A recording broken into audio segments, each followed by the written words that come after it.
हेच आता आपण आंबोळ्या करत आहोत, कोकणी स्टाईल आंबोळ्या. तर हे आहे आंबोळीसाठीचं बॅटर. हे बॅटर रेडी करायचं म्हणजे ह्याच्यासाठी आपल्याला 2 कप जर तांदूळ असतील तर 1 कप आपण घ्यायचं आहे उडीद डाळ, तांदूळ, उडीद डाळ आणि अगदी चमचाभर मेथी आणि थोडीशी चमचाभर चणा डाळ. हे सगळं भिजत घालायचं. आज सकाळी समजा जर 10 वाजता आपण घातलंय तर संध्याकाळी म्हणजे 5-6 तासामध्ये ते छान भिजतं आणि मग संध्याकाळी 7 नंतर वगैरे ते मिक्सरला छान वाटून घ्यायचं.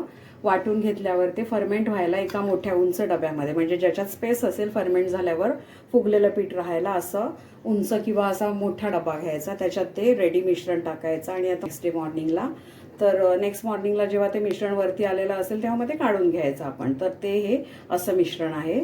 तर आता ह्याच्यात फक्त आपल्याला 1 चमचाभर सॉल्ट टाकायचं आहे. ते मी 1 चमचाभर सॉल्ट. तर आता मी पॅन ठेवलाय. पॅनवर आपण 1 चमचा ऑइल घालू. ऑइल थोडं पसरवून घेऊ. आणि आंबोळीची खासियत दुसरी अशी काय माहिती आहे का, आंबोळी ही परतत नाही. की आंबोळी ही एकाच साईडने होते. छान तापलंय आपलं पॅन, तापलंय. आता हे मीठ टाकलेलं आहे आणि तुम्ही रेडीमेड जर आणत असाल तर तेही मीठच टाकायचं त्यात. बाकी आंबोळीच्या ह्याच्यामध्ये दुसरं काही टाकायचं नाही. हे बघा, की आता आंबोळीने सेट केली. गॅस फास्टच आहे. आता झाकण ठेवायचं आणि आंबोळ्या ठेवायसाठी जेव्हा आपण एका चाळणीवर ठेवायच्या आणि चाळणीखाली वाटी किंवा अशी जर रिंग असेल थोडं, की ज्याच्यात स्टीम सर्क्युलेट व्हायला जागा असेल, म्हणजे सॉगीनेस नाही आहेत, सॉगी नाही होत आंबोळ्या. तर आता ही आंबोळी झाली की आपण ह्यावर काढून ठेवू. अगदीच 1-2 मिनिटामध्येच हे बघा, ही जसं आपला पाव असतो ना, नरम पाव, त्याप्रमाणे ही फ्लफी होते. तर आता आपण दुसरी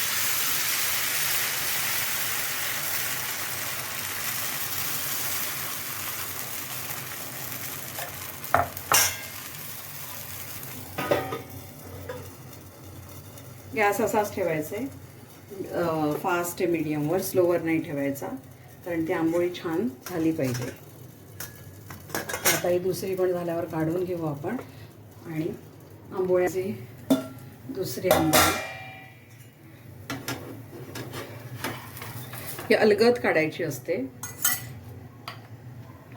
आणि हे टाकताना ना छान बॅटर ढवळून घ्यायचं.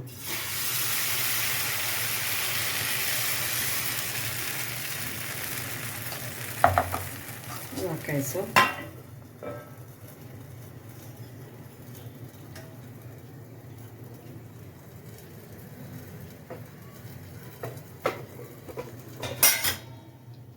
हे पहा, ही देखील आंबोळी रेडी झालेली आहे.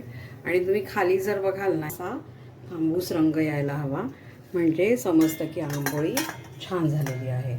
तर अशा ह्या आपल्या आंबोळ्या झाल्या आहेत रेडी.